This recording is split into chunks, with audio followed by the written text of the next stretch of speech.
Rockstars. It's me, MT, and She-Hulk Episode 1 established that there's something very interesting happening within the Banner family genome. Something about that Banner family blood be bussin' with the ability to synthesize gamma radiation. I hate myself for saying that. And thanks to Rocket Money for sponsoring today's video. More about them later. But what could this mysterious family element be, I wonder? Like, did the Banner family eat gamma, green eggs, and ham for Thanksgiving one year or something? Well, I think the answer to this lies within the MCU multiverse, specifically within the first Incredible Hulk movie. And no, I'm not talking about the Incredible Hulk movie from 2008. I'm talking about the first Hulk movie Kevin Feige ever produced that pretty much no one really talks about anymore. Ang Lee's Incredible Hulk film from 2003. That's right, everybody. She-Hulk Episode 1 has secretly hinted that Erik Bana Hulk is canon in the MCU, everybody. So let's dive into why I think this together, my nerd babies. But first, be sure to head on over to newrockstarsmerch.com to pick up our latest obsession shirts inspired by both Game of Thrones and She-Hulk. They're amazing, but they're only going to be around for a limited amount of time. So head on over to newrockstarsmerch.com today to pick one up for you or someone that you love. If you don't have anyone that you love, you can buy two.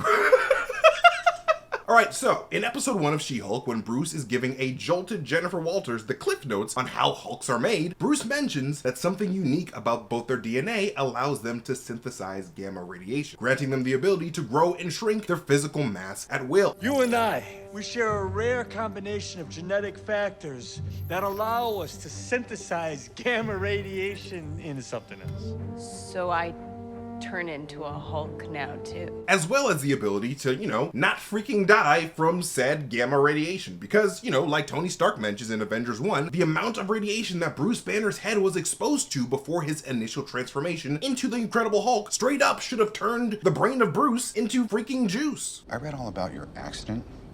That much gamma exposure should have killed you. Well, I think the answer to this Banner family blood debacle could lie within the story of Ang Lee in Kevin Feige's Hulk movie from 2003. The very beginning of that movie, in fact. Specifically when the character of David Banner is introduced as a geneticist who is obsessed with the idea of using animal DNA to help upgrade the human immune system to be able to self-regenerate the body. Kind of like both General Ross and Samuel Stearns were obsessed with on Earth 616 in the MCU. However, in Ang Lee's neighboring universe, General Ross was very much not a fan of the idea of human test subjects, unlike Ross's variant counterpart, and he forced David Banner to shut down his experiments on the human genome, thus forcing this mad scientist of a man in the making to run his genetic experiments on his own self, a move that would ultimately affect his newborn son, Bruce Banner, who inherits a special genetic mutation from David's now altered DNA, a genetic inheritance that would ultimately save adult Bruce Banner's life and vastly improve his overall health after his gamma radiation accident. I believe that this event of David Banner altering his genetics is significant and will factor into She-Hulk and He-Hulk stories moving forward, despite, some minor differences. Because if Loki, Spider-Man No Way Home, and Doctor Strange in the Multiverse of Madness proved anything, it's that the multiverse is filled with variants with similar but ultimately different stories. So while I don't think that Ruffalo and Norton's versions of Bruce Banner have the same exact Hulk origin as Erik Bana's Hulk, I do believe that there is a good chance that David Banner's influence on Bruce Banner's DNA could remain a constant.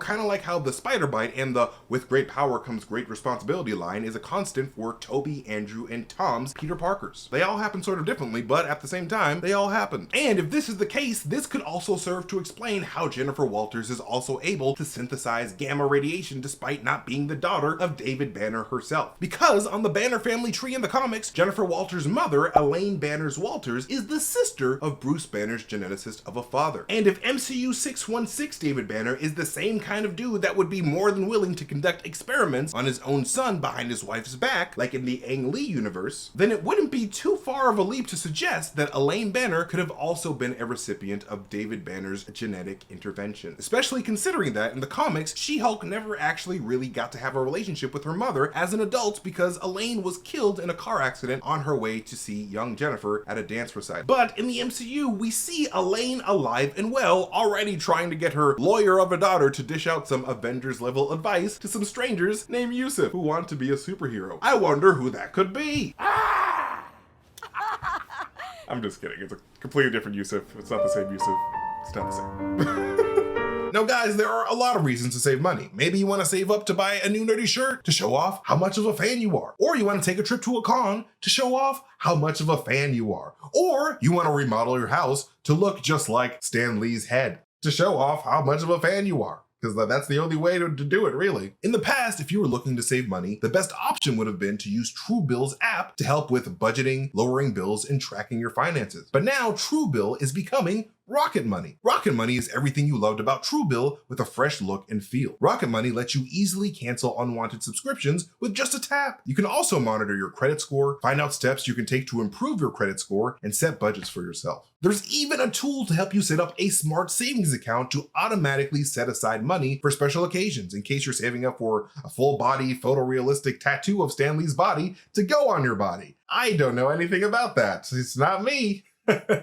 It's not me. Don't look at my Google search history. All right, more than 3.4 million people use Rocket Money to help get the most out of their money. And you can try out the new Rocket Money app for free or upgrade to premium to unlock more features. Want to see for yourself? Simply head to rocketmoney.com/newrockstars. And we thank Rocket Money for sponsoring this video. Now, because of Elaine's absence in Jennifer's life in the comics, I think that there could be a chance here that a life-threatening situation could have also befallen Jennifer's mother, Elaine, in the MCU, causing a fearful David Banner to inject his ailing sister with a similar chemical compound to the Ang Lee Hulk film in order to boost her immune system and save her life, thus leading both Banner siblings to become parents already as mutated human beings. But this all being said, and since the Marvel Multiverse is going full steam ahead in Phase 5, I'm predicting that this mention of special DNA within the Banner family is the first sign of Kevin Feige canonizing his 2003 Hulk film into MCU continuity. With No Way Home and Multiverse of Madness as evidence, Marvel seems pretty dedicated into bringing pretty much all of live-action Marvel under the MCU multiverse umbrella in some way. And Ang Lee's Hulk film is no different. I mean, my dude Kevin went out of his way to include Black Bolt from the very rough Inhuman series in the Illuminati in Multiverse of Madness. Like, no one thought that was going to happen. No one thought we were going to see Anson Mount as Black Bolt again, but Kevin Feige is the great redeemer. So if Marvel is looking for a way to make the path to Secret Wars a little bit more fun, while also capitalizing a bit on that No Way Home nostalgia hype, they could do much worse than an eventual multiverse crossover between Banner, Norton, and Ruffalo Incredible Hulks. Ideally in a World War Hulk scenario, because let's face it, green violence is fun. But that is why I believe Marvel Studios is planning to make all 3 Incredible Hulk versions canon within the Marvel Cinematic Universe. But what do you guys think? Let us know in the comment section below, my nerd babies, because I love hearing from you. Thank you guys so much for watching this video. If you want to see me tweet some weird shit, you can follow me at MasterTainment on Twitter, because I be tweeting some weird shit and theories all day long, literally all day long. I have no other hobbies. But more importantly, you can follow New Rockstars wherever we are on social media. And when you do on YouTube, make sure you hit that notification bell so that you can get notifications every time we upload a video. And of course, do not forget to hit up newrockstarsmerch.com today so you can buy all of our new latest Obsession shirts. And when you do, you get the opportunity to leave a custom shout out that we might read out on Inside Marvel or our Game of Thrones after show. It's a really great way to support the channel. But again, thank you guys so much for watching this video. I love you guys so much, and I'll see you guys next time.